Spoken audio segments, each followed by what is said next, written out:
Hai Sobat JKN, balik lagi di Permen Perbincangan Menarik JKN bareng aku, Happy Fevers, Annyeonghaseyo, Pochimida. Nah, kali ini kita sudah kedatangan Dr. Fitri untuk episode kedua kalinya yang membahas untuk screening kesehatan kali ini. Hai Dr. Fitri. Halo semua, apa kabar? Nah, alhamdulillah baik dok kabarnya. Mungkin Dr. Fitri udah nggak perlu perkenalan lagi ya, karena sebelumnya sudah ada jelaskan. Kalau belum pernah nonton, silahkan nontonnya di link yang ada di atas ini.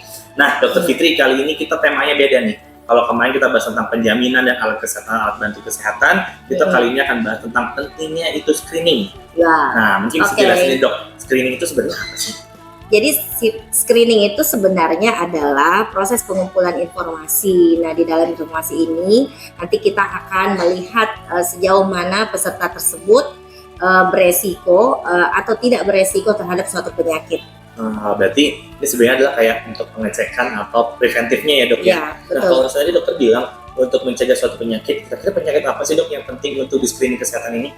Oke, jadi untuk screening ini kita sudah ada peraturan Permenkes nomor 3 tahun 2023 di mana nanti yang diwajibkan untuk kita deteksi itu ada 14 penyakit. Nah, ada 14 jenis screening yang kita lakukan. Yang pertama adalah untuk mendeteksi penyakit diabetes mellitus, kemudian hipertensi, ischemic heart disease, stroke, dan kanker leher rahim, kanker payudara, anemia remaja putri, tuberkulosis, hepatitis, paru obstruktif kronis, talasemia, kanker usus, dan kanker paru.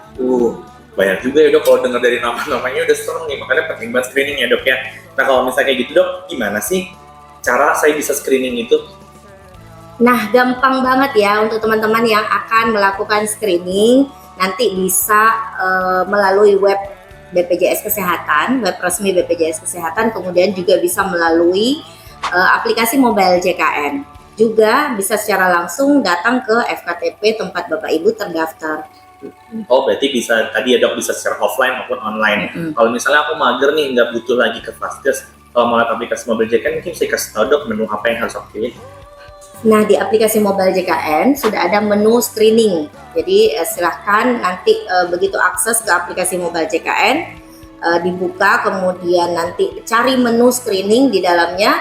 Silahkan lakukan pengentrian nomor kartu atau NIK, kemudian mengisi sesuai dengan field yang ada di dalam aplikasi tersebut. Oke, kalau dengar tadi dari penyakit-penyakit sebutin Dr. Fitri kan banyak nih penyakit ya. Seberapa sering sih kita harus screening kesehatan itu? Nah, screening kesehatan ini sebenarnya hanya untuk preventif 1 kali setahun. Setiap orang wajib ya 1 kali setahun. Jadi memang kita perlu melihat progresnya, apakah di tahun berikutnya ada lagi terdeteksi penyakit-penyakit lain atau masih sama seperti tahun sebelumnya. Oke, berarti mudah ya dok, bisa lakukan aja, bisa kita tahu penyakit-penyakit apa yang bisa amit-amit kita muncul penyakit, tapi semoga sobat-sobat JKN yang ada di rumah sehat selalu ya dok ya. Nah dok, kalau misalnya amit-amit nih, misalnya kameramennya stroke di hasil screeningnya, terus apakah hasil screening itu perlu ditindaklanjuti atau ya dibiarin aja terima nasib dengan apa adanya? Nah, teman-teman, setelah melakukan screening riwayat kesehatan, nanti memang hasilnya, jadi ada 49 pertanyaan di dalam aplikasi screening. Nah, ini nanti akan mendeteksi 14 penyakit seperti yang saya sampaikan. Kemudian nanti luarannya berupa hasil peserta tersebut beresiko atau tidak beresiko. Jadi nanti ada keterangannya di akhir ya, bahwa peserta tersebut dia beresiko penyakit ini atau tidak beresiko penyakit ini gitu. Oh, berarti tadi ya dok, berarti akan ada tindak lanjutnya dari apa yang kita keluarkan dari hasil screening tadi ya, setelah menjawab 49 pertanyaan. Nah, dari hasil tersebut nih ya, saya sambung lagi. Jadi hasil tersebut nanti kalau memang hasilnya adalah beresiko terhadap satu jenis atau beberapa jenis penyakit, silahkan lanjut melakukan pemeriksaan ke dokter umum di FKTP. Kemudian jika memang tidak dapat tertangani di FKTP, nanti dokter FKTP yang akan memutuskan apakah harus dirujuk ke tingkat lanjutan atau tidak gitu. Oke. Oh iya dok, kalau misalnya screening itu apakah harus dari usia yang sudah tua aja, apa dari muda tuh harus tetap screening? Nah, untuk screening ini, screening riwayat kesehatan yang diwajibkan adalah umur di atas 15 tahun. Di atas 15 tahun itu sudah ikut screening ya dok ya? Iya. Karena ya juga sih dok, saya aja masih muda, udah darah tinggi dok. Soalnya kalau darah kotor kan gini-gini darah kotor. Minum pil kembang bulan. Oke. Nah dok, kalau misalnya aku nih nggak punya HP aplikasi Mobile JKN, saya mau screeningnya lewat Vaskes. Apakah saya berobat dulu atau bisa langsung datang untuk bilang sampaikan mau screening ke sekarang? Oh, tidak perlu ya. Jadi sebenarnya teman-teman bisa langsung ketemu dengan petugas puskesmas, kemudian tidak harus sakit juga.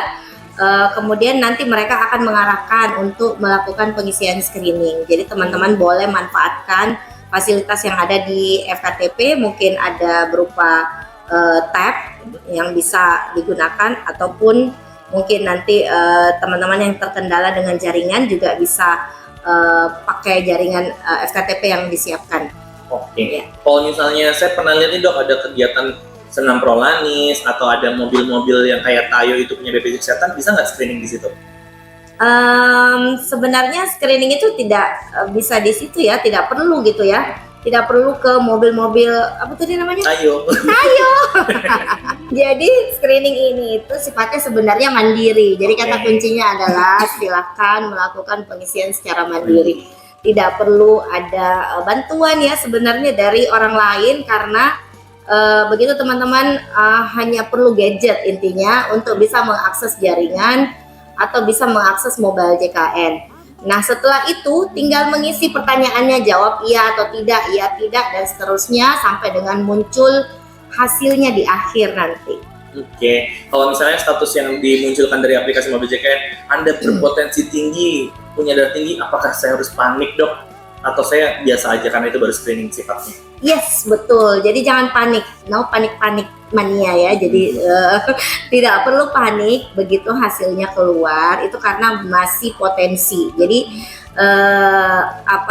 quote in quote-nya adalah itu potensi. Jadi teman-teman harus memastikan kembali kebenaran dari status kesehatan teman-teman semua. Jadi jangan langsung panik ya. Iya, langsung Tidak tiba-tiba perlu, bisik-bisik no tetangga. way. Nggak perlu. Yang tahu-tahu aja udah jadi sendiri ya.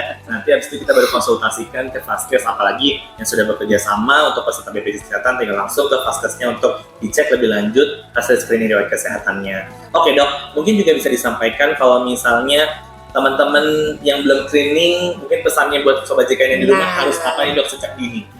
Nah itu dia, jadi mungkin teman-teman saya sarankan ya, saya bahkan mewajibkan, pokoknya wajib deh, harus semuanya buka mobile JKN atau buka website BPJS Kesehatan, cari menu screening, kemudian jawab pertanyaan yang ada di dalam. Setelah itu manfaatnya sangat besar, jadi teman-teman walaupun tidak sakit itu bisa merasakan manfaat JKN melalui screening, di mana screening ini sebenarnya bentuk awal dari wujud ya hadirnya JKN untuk teman-teman semua. Oke, berarti untuk yang selalu merasa aku bayar iuran tapi nggak pernah pakai, nah ini ada salah satu manfaat lainnya dok ya. Selain kemarin di episode berikutnya buat yang nanti belum nonton, selain alat bantu kesehatan juga ada screening ya sebagai tindakan preventif ya dok. Jadi nggak rugi kok bayar iuran BPJS Kesehatan ya dok ya. Yes, betul. Mantap. Oke dok, terima kasih. Mungkin ada pantun dok. Pantun.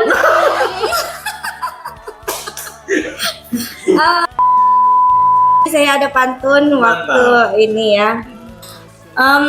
Untuk teman-teman semua saya ada pantun penutup. Jangan lupa cakepnya ya. Dari jauh terlihat rembulan, pantulan sinarnya terlihat di balik awan. Untuk deteksi dini kesehatan, jangan lupa screening ya kawan. Oke, kita tutup sampai di sini Dr. Fitri. Terima kasih sudah hadir. Terima kasih. Sampai jumpa teman-teman sobat JKN. Bye-bye. Bye.